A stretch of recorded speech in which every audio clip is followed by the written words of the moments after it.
Episode 76, Truth of Trading Channel. What's going on, everybody? How are you? I don't know, I can't sing. I'm going to put in the description or somewhere in the channel a link to the short video that I'm going to be talking about here to start this episode 76 off with. I posted a short this morning. It was just a little trade I had seen on pound dollar. You know, I was just watching it. I had a little bit of time before I went into work, and I was just looking at it. It was during the end of the Euro session.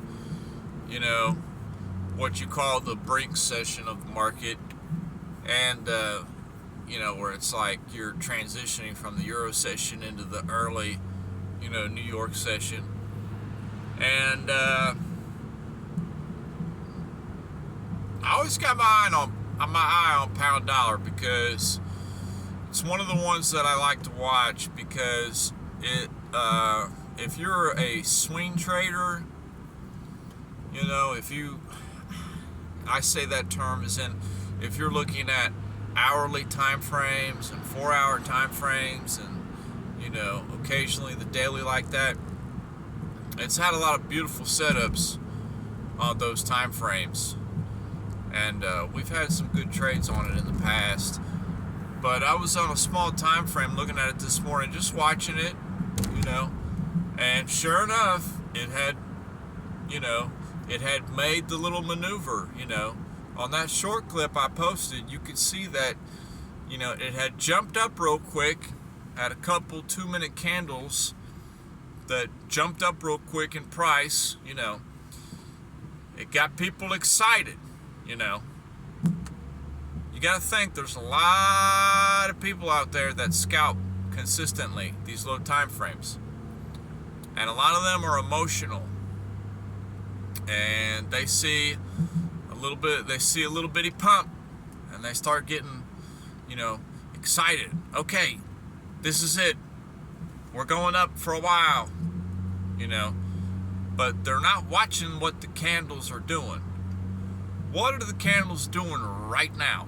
Because the only thing the chart cannot lie to you about, the only thing that price action will never lie to you about, is what it is doing right now. You don't know what it's going to do in the future. You've already seen what it did in the past. You can't see the future. All you can see is what's in front of you. So what is it doing right now? So I was sitting there for a few minutes watching GBP USD on the 1-minute time frame.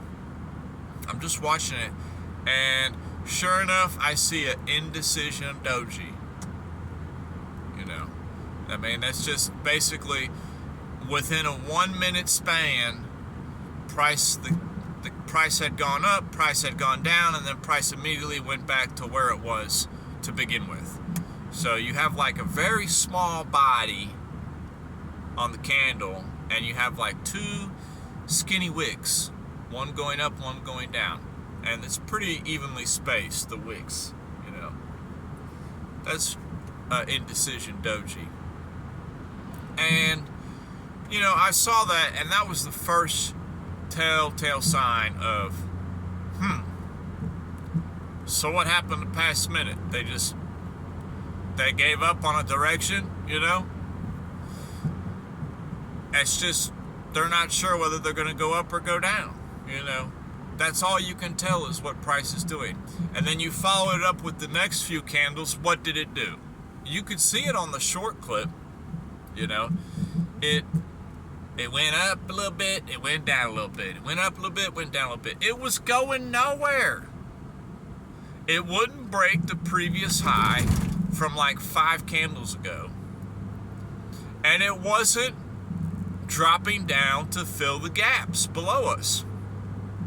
Because you know how we love to fill gaps. That's like one of our primary methods of our take profit points.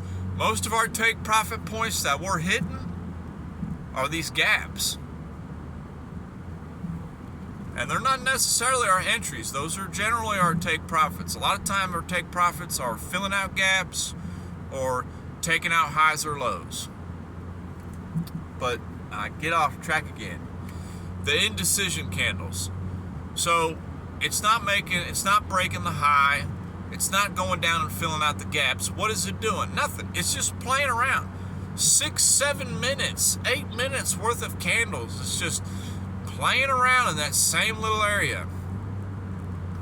So when it's doing behavior like that, you're really if you're more towards the high end of the structure, I would tend to short, just because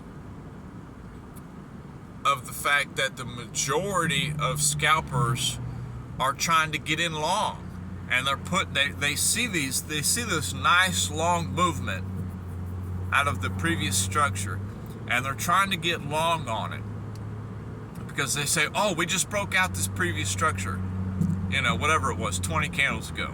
We're in a new design, we're in a new area, and let's try to get in long here, because now we're going to continue up on a longer term time frame. And they're marketing it in, they're putting their limits in. They want to get long, they want to buy. So the market is just trying to fill them. You can kind of make a nice short opportunity on that when you see that the market is trying to fill long orders. What is that telling you? Is that telling you that, oh, yes, the market would love to fill all these long orders that retail traders are putting out, so that way we can continue to go higher? No. That's how you're going to lose money, bruh. I'm telling you. The reason the market is working its way down, itty bitty bit like that, to fill all those long orders, is because eventually it's going to drag it down and drop it on them and take their money, and then it will go up. That's how the game is played. That's how the business model works. You have to entice people to buy something, then you fill their order, let their order get bought, make them feel good and happy that they got to buy something. Then you drop the price down hard to where they feel like they're losing, and they are in a drawdown, they're losing. They cut out of the trade. They say, oh, forget it, I can't handle this pain. Ouch, uncle, I give up. And then you continue up. So the scalp this morning that I've been talking about on this dollar or this pound dollar trade, this was all of that combined. Everything I had just said about that trade all went through my mind, thought processes, within a matter of like 2 minutes. I'm playing out this trade in my head on how it's going to be. And you never know how it's going to be. But the fact that we were on the high end of that structure entailed, and it seemed like it was trying to fill people below us, entailed that it was an excellent short scalp opportunity. So we entered short. We had put our stop at a nice ATR area above the previous high, just in case it had just barely tapped that previous high 5 candles ago and then go down to our scalp take profit area. And it was a solid trade. It was nice to see it play out. We entered, and it wasn't just a couple minutes later. Price had gone against us just a hair, like it was going to take out that previous high. So we were in a drawdown for about 3 minutes. So that's like, nervous, shaky hands. People are going to get out. Oh, I'm wrong. It is going up, No. We had a plan. We stuck to our plan. Our stop was well enough away on this low time frame. And price, sure enough, it wicked up. It almost broke that previous high a few candles ago, but it didn't. It was like right there on the money. And I bet if you had a stop limit right at the top of that previous high, you probably got stopped out. just because of the fact that a lot of times in the Forex market, if you're close enough, if your stop is close enough, the market needs liquidity. So if you're close enough, if you're within baby pips, 2-3 pips away, it's going to market grab your stop. I'm telling you, it happens. So but we had put ours, a good 10-15 pips above that high. So we didn't get tapped out by some market execution. And sure enough, all it did was just one quick up wick, and then bam. 2 minutes later, it dropped down right to our take profit to fill that nice gap on that candle. Now, when you watch that short clip a couple times, it's good to watch that short clip a couple times and then come back and listen to this conversation I'm having. Because that trade is like golden right there. That was a beautiful trade. And that's just a small trade. And a lot of people would have missed out on that.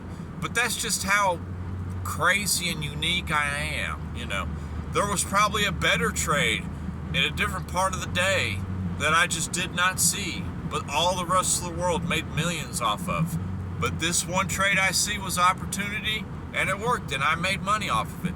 So that's all it goes by, is how you are. And like I was speaking on my episode yesterday, your little niche, your little space, your zone, how you are comfortable with the market. But nice trade today. I love posting shorts like that. I love posting trades like that. It was a beautiful trade. We had entered dollar yen last night, and and it was a nice trade. There was about maybe 4 out of 5 confluences that was going in my favor, but just the fact that we were, we had already kind of dropped and made the move. I kind of got that perception that I was too late in the move on the dollar yen trade last night. So it had a slight pullback, and then I entered it again. Or I entered it after a slight pullback, and it went in our favor for a little bit, and then it just stopped out, But that's not a big deal, I traded dollar yen real hard earlier in the year, and it's still playing around the 150 mark. I have an idea drawn out.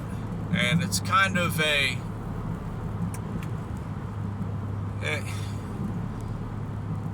you could say it's like a ascending triangle almost, but it's almost borderline a large pennant, to be honest.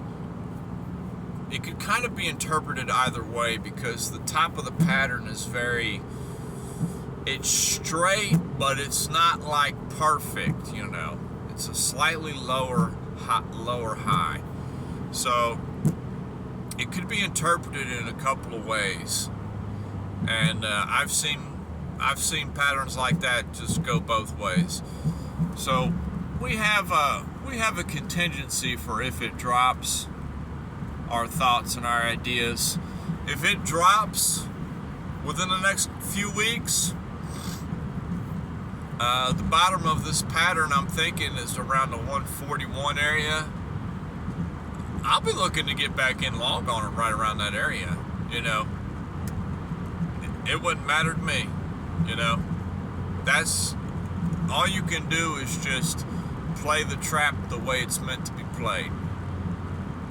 And if you like to trade a certain pattern between top, back and forth inside of a pattern, some people, they make a killing doing that. By the time I generally identify a trap or a pattern, I'm generally not, it's already made so many moves within that shape that, you know, it's not really viable to try and play it back and forth. But the better you are at identifying these traps and patterns in the market on how they're going to trick people to get their money, the faster you are to identify them, the easier it is for you to play like that. But I tend to need more verification on what's really going on. If I'm too late, so be it. I'd rather be too late than rushing in too early and get burned. As far as that goes. But yeah, shout out to the GBP USD trade this morning. That was beautiful. That was a beautiful example of a trade. And that was the only technical aspects of this trade that I posted a short clip on. Is there could be more, but just as far as what I saw just sitting there looking at it was the indecision candles and the fact that directly below us, 10 to 15 minutes prior, there were some beautiful gaps that looked like they wanted to be filled. So that was entirely the whole basis on that trade. As far as technicals, psychologically speaking, I've seen these play out before. So psychologically speaking, price is making that behavior of trying to fill those people. So I'm on the side of helping the market fill those people. They want to sell to somebody, I'll sell to them, if that makes sense. Not that I'm directly selling to them, but I'm in a short, and when you short something, you are essentially selling it. So essentially this morning, I was on the side of Mr. Market Maker. You know, I try not to bring up that subject, but that's a much earlier episode if you want to hear my thoughts on Market Maker. Much earlier episode. I have a unique perspective on that. It's not negative at all, and there's a lot of stigma attached to the Market Maker, but but yeah, I was on the side of Mr. Market Maker this morning. So what did that make me? Did that make me the bad guy? Did that make me Mr. Mean and Nasty because I'm on the side with the evil banks or the evil corporation that's, you know, trading against all the retailers, or the broker that's trading against his clients, you know? No. I just identified a trap and I played the correct direction of the trap. Isn't that what everybody's trying to do? You know? So that's just the name of the game, you know? Just because you see a couple green candles, don't get so excited. What are you doing? I've seen that so many times. Oh, man, price just jumped up. Let's get in. What the heck are you doing, guy? What basis of a trading plan is that? What analysis have you put into that? What is your reasoning for buying right here? Just because you see a couple of 1 minute green candles, you're getting all pumped up? Man, that's weak sauce to me, you know? You want to get me excited on buying something or going long on something? Let something pump up, come back down, and then bounce from a certain area that I'm looking at. That will get me excited, you know? Just some random pump. I'm not going to buy the top of a green candle. Please. That's one thing that I've always been very good at is, you know, not necessarily buying the absolute top of a market or selling the absolute bottom of a market, you know.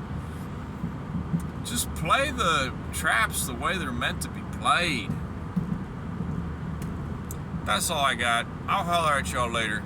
Peace.